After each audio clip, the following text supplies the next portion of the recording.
Hey everyone, this video is going to be about various animals I have found while going out herping or just stumbled upon while I was out on a walk. The first animal here is a northern brown snake. Northern brown snakes are a small gray or brownish snake with a lighter colored dorsal stripe going down their back and parallel spots going from their sides. These snakes can be found in many places like under logs, in dense forest, fields with long grass, nearby lakes or ponds, and even commonly found in urban areas. Northern brown snakes mostly feed on soft-bodied and hard-bodied insects like earthworms, slugs, beetles, and have specialized teeth to pull snails out of their shells to eat their soft insides. Northern brown snakes breed once a year. They are a live-bearing species. The word for that is viviparous, which means they don't lay eggs nor do they hatch within their body. They will give birth between 10 to 14 young during summer.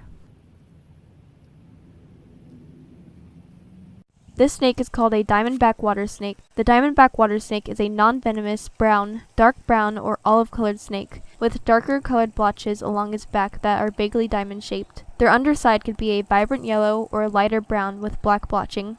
This kind of snake is predominantly found in slow-moving bodies of water, such as streams, rivers, ponds, or swamps. Diamondback water snakes will feed on various fish, dead or alive, amphibians like frogs and toads. They can also eat young snakes, crawfish, and small mammals.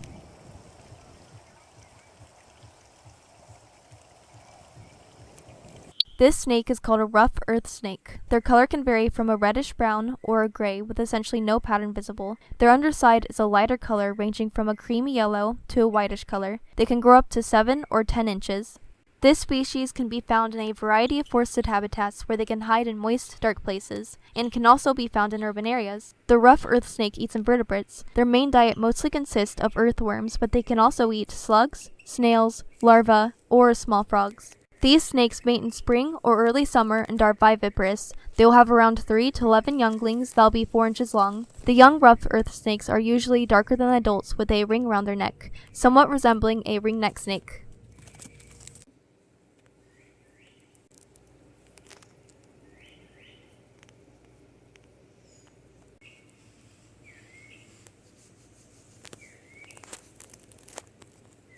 Brown anoles, also known as Bahama anoles, are a small grayish-brown lizard with a orangey-red dewlap.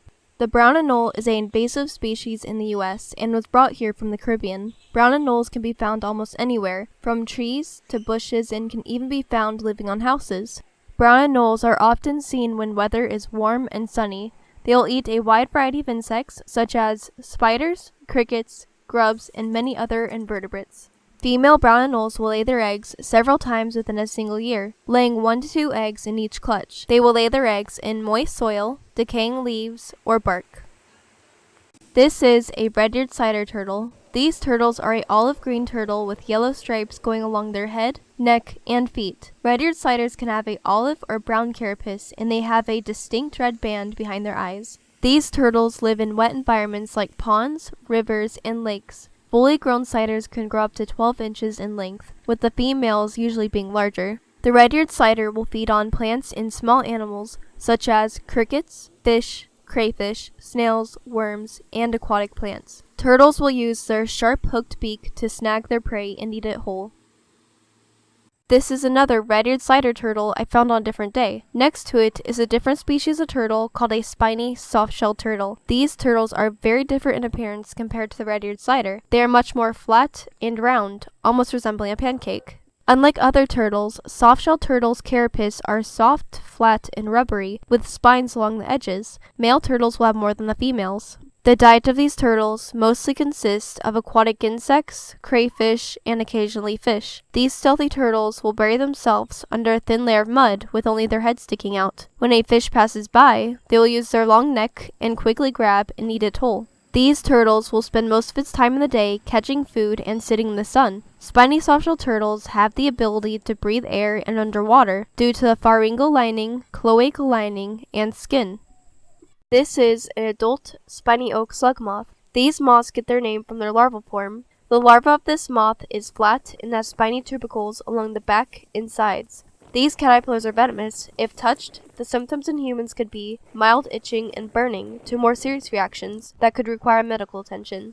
Like all the mecadids, the legs are shortened and the prolegs are reduced to suction cups. which gives them a slug-like movement when they walk. This small, orange insect is called a milkweed assassin bug. These insects are an ambush predator. They will hide in foliage and wait for prey to be in reach. When the time is right, they will quickly strike by grabbing it with their forelegs that are covered with a viscous material which acts as a glue. Then they will pierce its prey with its stylet that will paralyze as they release an enzyme that dissolves the host tissue. This is a June beetle grub. The female June beetle will dig 2 to 5 inches deep in soil. They will lay up to 60 to 70 eggs over a 2-week period. When first laid, the eggs are elliptical but become spherical as the larva develops. After 2 weeks, the egg will hatch with a small white grub. These terrestrial slugs are called a black velvet leatherleaf slug. These slugs get their name from their jet black velvety skin. Like most slugs, black velvet leatherleaf slugs are usually nocturnal and avoid sunlight and extreme heat, and will mainly be seen in early mornings when it's not as hot.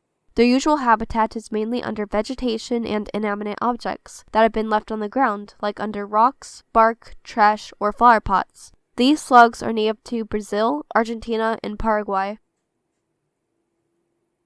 Red swamp crawfish. This crawfish lives in wet environments like swamps and creeks and will usually avoid streams with a strong current. When water dries out, they will bury themselves for survival. Red swamp crawfish will mainly feed on other animals like insect larvae, tadpoles, and snails. When food is scarce, they will feed on the remains of dead animals. Crawfish will burrow to find moisture, food, and warmth. They will also burrow when they molt their old exoskeleton. They'll do this several times throughout their life. When a crawfish molts, they will secrete a new exoskeleton underneath the current one. Once they have finished molting their old skin, they are soft and have to wait to harden.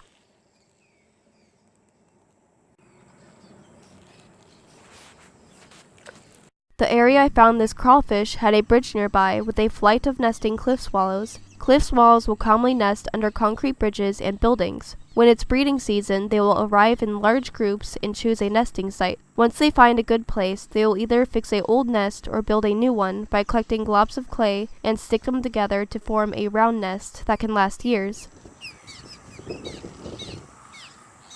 This is a channeled apple snail I found in the same water. Apple snails could be found in lakes, ponds, and swamps. During the day, these snails will remain submerged, hidden in vegetation, and during the night, they will venture out of the water in search of fresh vegetation nearby. The apple snail has a voracious appetite for water plants like water chestnut, lotus, taro, and rice. These snails are a major pest brought here from South America and pose a major threat to many wetlands around the world by eating the native aquatic vegetation.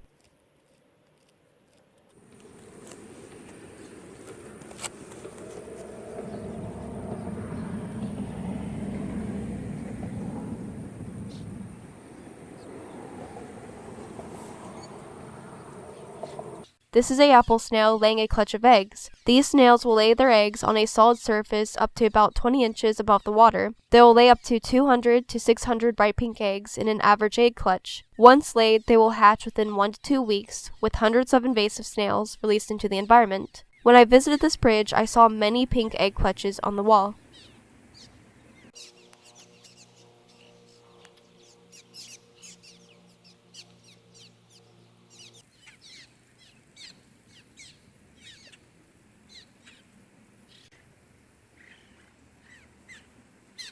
Water scorpion, also known as needle bug or water stick insect, are a small insect that resembles a walking stick with mantis-like raptorial forelegs used for seizing small aquatic prey. The long needle-like appendage at the end of their abdomen is not a stinger, but instead a sort of snorkel for breathing air. When resting in water, they will lift their abdomen upward with the tip of the tube sticking out of the water so they can be submerged for a longer amount of time.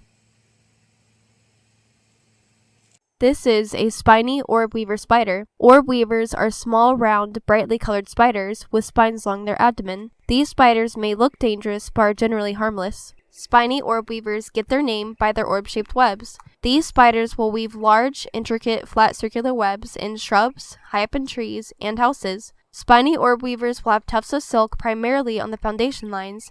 The reason for these tufts are unknown, but it is thought that the tufts are used as warnings so birds don't fly into and destroy the web. This very strange looking worm is called a land planarian, or the arrowhead flatworm. This specific species is called a pallium kiwens. These can be identified by their half-moon or axe-shaped head. Their dorsal color is a light brown with 5 darker or gray longitudinal stripes that go down their body. This planarian is believed to be native to Southeast Asia, but is currently found worldwide. These were probably moved to other places from the plant trade in flower pots. The pallium kiwens prey on larvae, slugs, and earthworms. They will eat by wrapping itself around with its head and stick onto its prey. Then it will protrude its pharynx out of its mouth and into its victim to suck out the insides.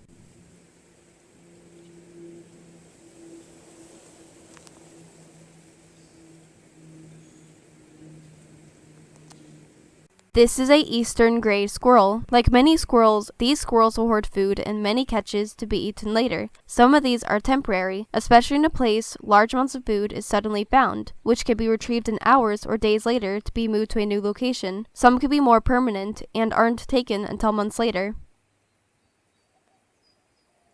This is a darkling beetle. Darkling beetles are an adult form of a superworm larva. Superworms are a common high-in-protein feeder insect to many pets, from reptiles to birds. Darkling beetles have the ability to produce a foul-smelling substance from a gland in their abdomen. They do this when they feel threatened by a predator.